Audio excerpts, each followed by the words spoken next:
Hello and welcome you all to let's crack it the Vishay Gupta.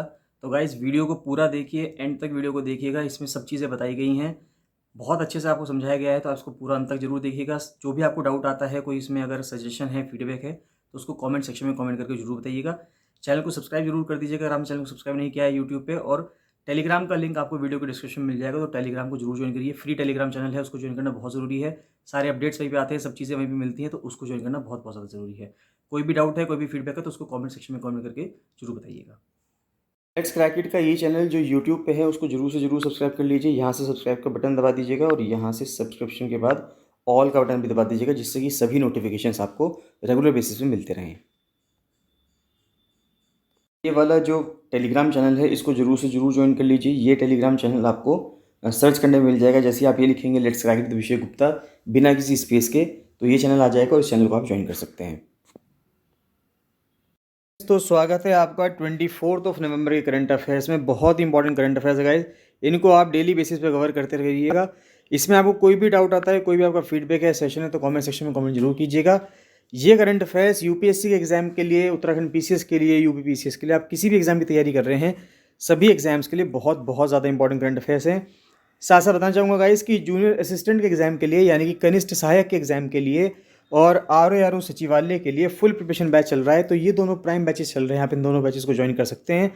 और साथ साथ इन current affairs की पीडीएफ को आप रेगुलर बेसिस पे ले सकते हैं। डेली एमसीक्यू प्रैक्टिस चल रही है, उसको आप ज्वाइन कर सकते हैं। इससे पूरा का पूरा आपका एक क्वेश्चन बैंक तैयार हो जाएगा, तो आप इसको ज्वाइन कर सकते हैं।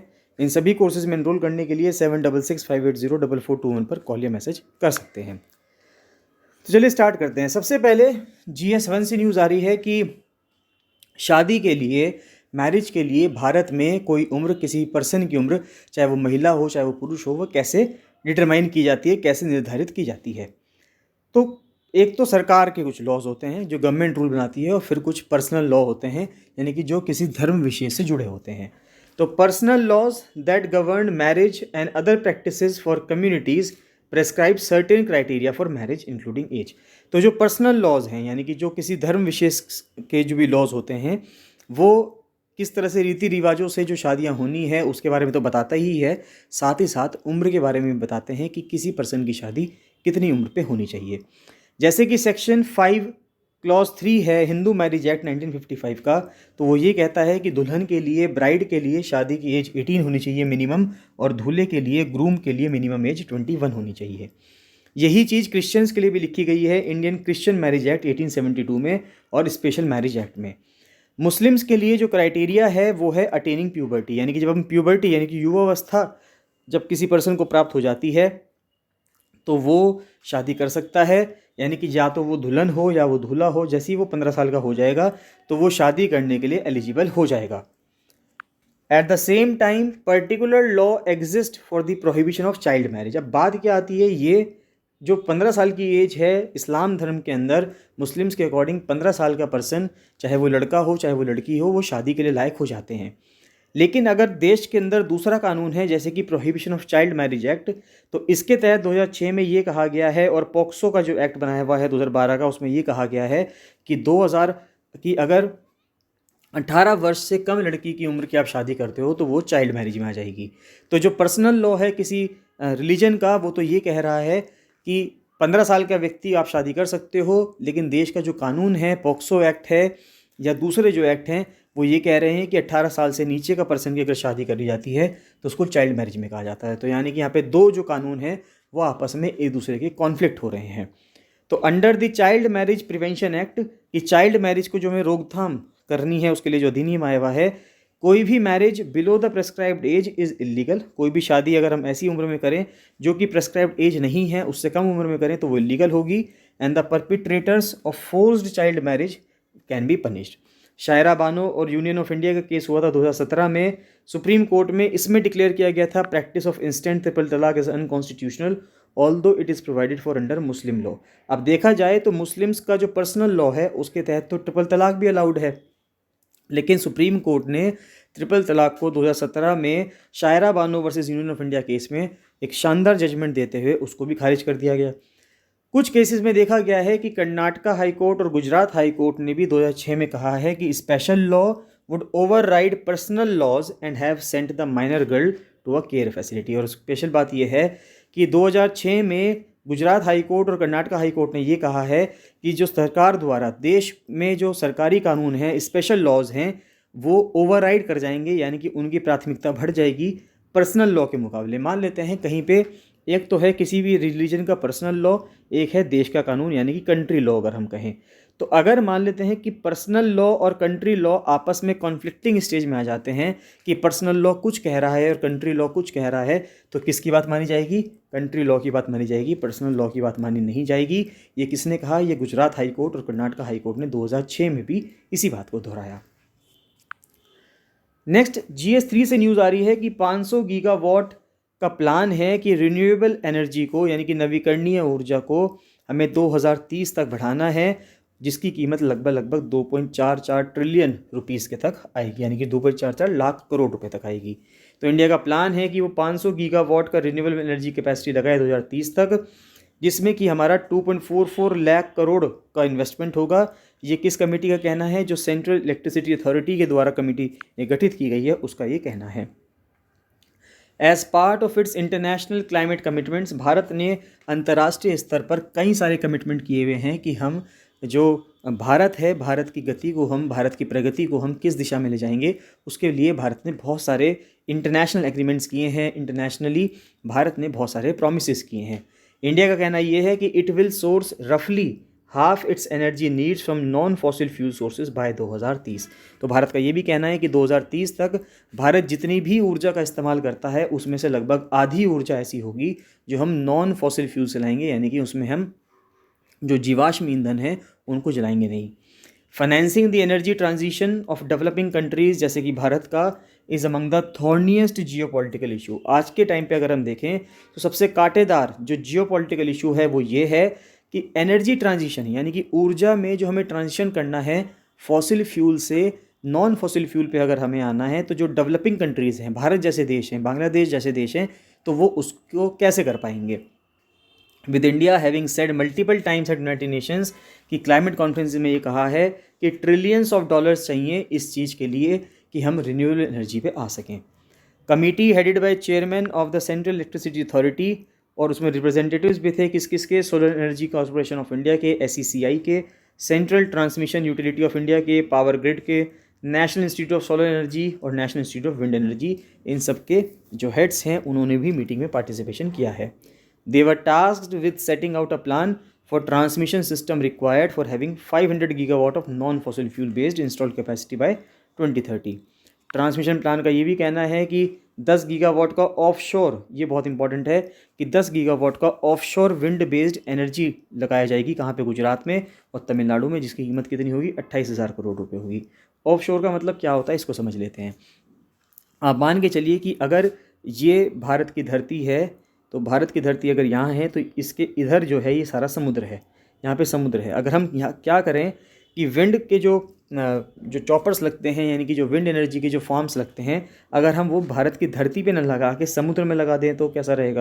यानी कि इस पानी में, समुद्र के एरिया में लगा दें, तो अगर हम यहाँ पे प्लांट लगा दें विंड एनर्जी के लिए, क्योंकि समुद्र में देखा गया है कि हवा भी बहुत अच्छी मात्रा में चलती है, तो विंड एनर्जी के लिए जो धरती अगर हम देखें, ज़मीन पे तो दिक्कतें रहती हैं कि कोई क्या पर्सन कहता है कि हमारी ज़मीन है, कोई कहता है हमारी ज़मीन है, तो वहाँ पर उन ज़मीनों पे फार्म लगाना भी एक मुश्किल काम होता है। समुद्र में किसी की ज़मीन नहीं होती, तो वहाँ पर फार्म लगाना, यानी कि जो विंड के जो फार्म्स हैं उनको इंस्टॉल करना थोड़ा सा आसान हो जाता है। तो ऑफशोर विंड बेस्ड एनर्जी काफ़ी ज़्यादा चल रही है। नीदरलैंड्स ने इसके ऊपर काफ़ी काम किया है, डेनमार्क ने इसके ऊपर काफ़ी काम किया है। तो भारत में भी 28,000 करोड़ रुपए की कीमत से तमिलनाडु और गुजरात के अंदर इसको लगाने की बात कही जा रही है। एक इंटर रीजनल कैपेसिटी को बढ़ाने की बात की जा रही है कि 1.5 लाख मेगावाट से बढ़ा दिया जाएगा 2030 तक, अभी जो 1.12 लाख है। The plan has identified upcoming non fossil fuel generation centres in the country, जैसे कि फतेहगढ़ है, भदला है, बीकानेर है राजस्थान में, खवड़ा है गुजरात के अंदर, अनंतपुर और कर्नूल है कहाँ पे? आंध्र प्रदेश में। नेक्स्ट आता है युआन वैंग 5। ये वापस से एक सर्विलांस वेसल है चाइना का, और वो भारतीय इंडियन ओशन में, हिंद महासागर में देखें तो दोबारा एंटर कर रहा है। कुछ टाइम पहले ये श्रीलंका में आया था। जब श्रीलंका में आया था तब भी इसके ऊपर काफ़ी ज़्यादा बवाल मचा था, अगस्त सितंबर के महीने में। उस टाइम पे भी भारत को एक प्रशिक्षण करना था, एक मिशन करना था, स्पेस मिशन करना था, उसको भी फिर भारत ने रोका और अब वापस से ये दिक्कत कर रहा है। चाइनीज़ का यानी कि चाइना वालों का जो एक रिसर्च और एक सर्वे वेसल है युआन वैंग 5, ये री एंटर हुआ है इंडियन ओशन में और ये वापस से वो दिक्कत करेगा जो दिसंबर 15 और 16 को भारत को एक लॉन्ग रेंज मिसाइल टेस्ट करनी थी उसके लिए। In a similar incident last month another vessel Yuan Wang 6 entered the Indian Ocean region coinciding with a planned Indian missile launch but the launch was then deferred।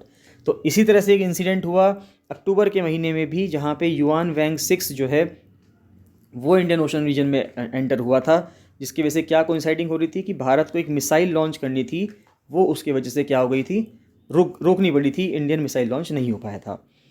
Yuan Wang 5 had entered the Indian Ocean region through the Sunda Strait of Indonesia. तो Yuan Wang 5 कहाँ से enter हुआ है, सुंडा straight से enter हुआ है जो इंडोनेशिया के ऑफ में है 4 दिसंबर को। Vessel was in the Indian Ocean region last month. India ने इसके लिए एक नोटम भी इशू किया था, नोटिस टू एयरमैन। ये इसलिए किया जाता है कि जिससे कि किसी एरिया को नो फ्लाई जोन बनाया जा सके, क्योंकि भारत अगर कोई मिसाइल टेस्ट कर रहा है बे ऑफ बंगाल के ऊपर तो उसको हम नो फ्लाई जोन बनाना पड़ेगा, क्योंकि अगर कोई पैसेंजर फ्लाइट वहाँ से जा रही है और गलती से वो पैसेंजर फ्लाइट पे टकरा जाता है तो एक बहुत बड़ा डिजास्टर हो जाएगा।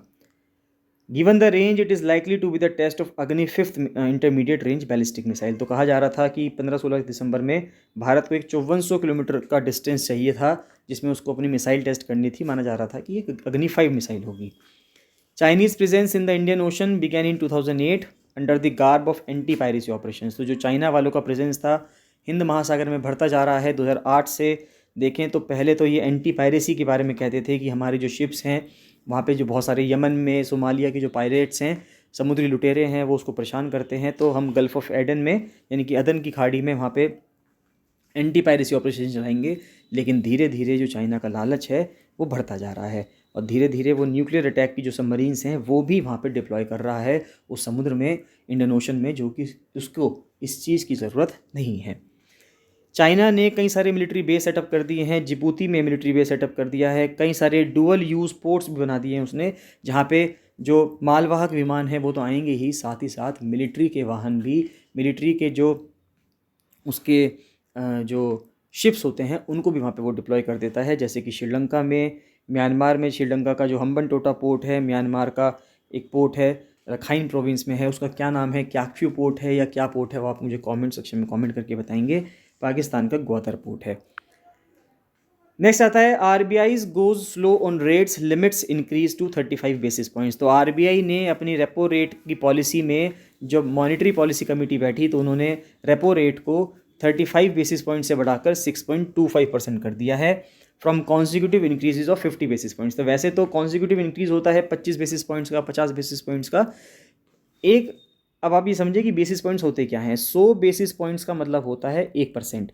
अगर हम कह रहे हैं कि 35 बेसिस पॉइंट्स बढ़ा है, इसका मतलब ये हुआ है कि 0.35% से जो रेपो रेट है उसको बढ़ाया गया है।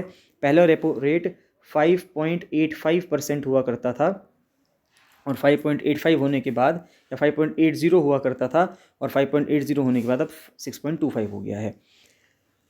And scale down GDP growth rates for the year to 6.8%। और कह रहे हैं कि आरबीआई का कहना ये है कि भारत की जो जीडीपी ग्रोथ रहेगी वो 6.8% रहेगी।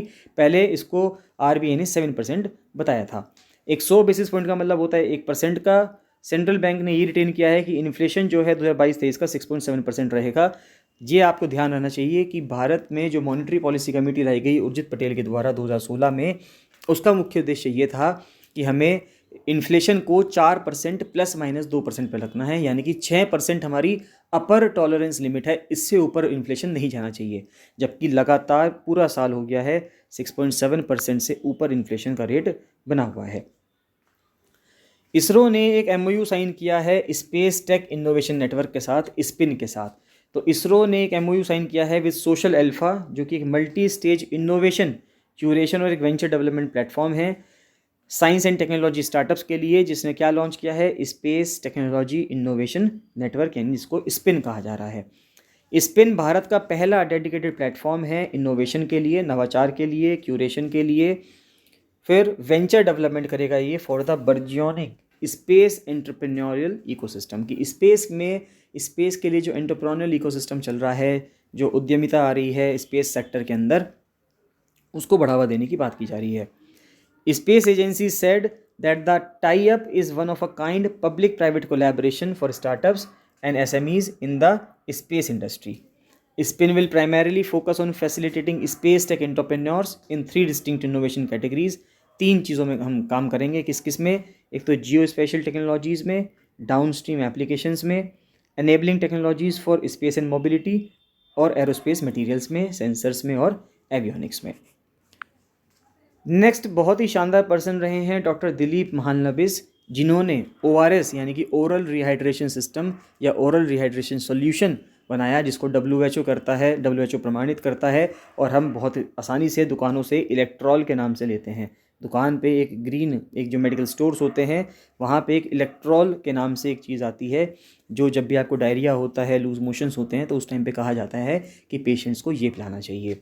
तो oral rehydration solution as a simple effective remedy for dehydration, अगर पानी की कमी हो जाती है बॉडी के अंदर, पूरी दुनिया भर में ये फेमस है। इसको भारतीय फिजिशियन, जिनको बहुत कम लोग जानते हैं या वो उतने ज़्यादा फेमस नहीं हुए ना जाने क्यों, जो फिजिशियन रहे हैं डॉक्टर दिलीप महालनबिस, उनकी अभी हाल ही में डेथ हुई है कोलकाता हॉस्पिटल में, वेस्ट बंगाल में। अकॉर्डिंग टू WHO, जो डायरियल डिजीज़ हैं जैसे कि कॉलरा हुआ, ये लीडिंग कॉज हुआ करती थी मोर्टेलिटी की इन्फेंट्स में, यानी कि जो नवजात शिशु होते हैं, छोटे बच्चे होते हैं, कई सारे डेवलपिंग देशों में। ORS क्या है? अपने आप में ये कॉम्बिनेशन है पानी का, ग्लूकोज का और कुछ नमक का, सॉल्ट्स का। ये बहुत ही सिंपल और एक कॉस्ट इफेक्टिव तरीका है जिससे कि बहुत सारी जो मोर्टेलिटीज़ हैं बच्चों में, जो बच्चे मर रहे हैं, मृत्यु दर जो है उसको कम किया जा सके।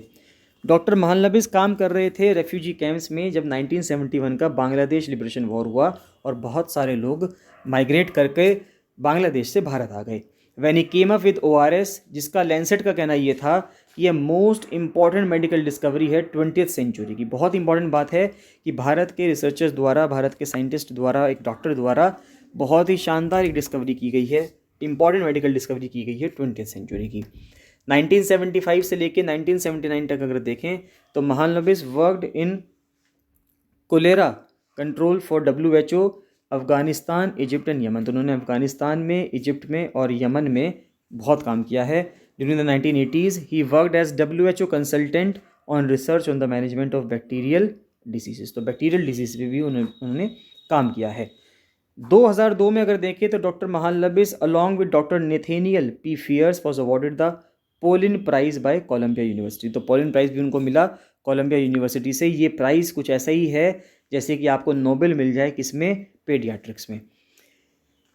नेक्स्ट आता है कि from his research doctor Mahalanobis knew that a solution of sugar and salt which would increase water absorption by the body could save lives. तो यानी कि जो चीनी का और नमक का जो सोल्यूशन है, इसके वजह से बॉडी में जो पानी को एब्जॉर्ब करने की कैपेसिटी है वो बढ़ती है और इससे जो मौतें हैं वो कम हो जाएंगी।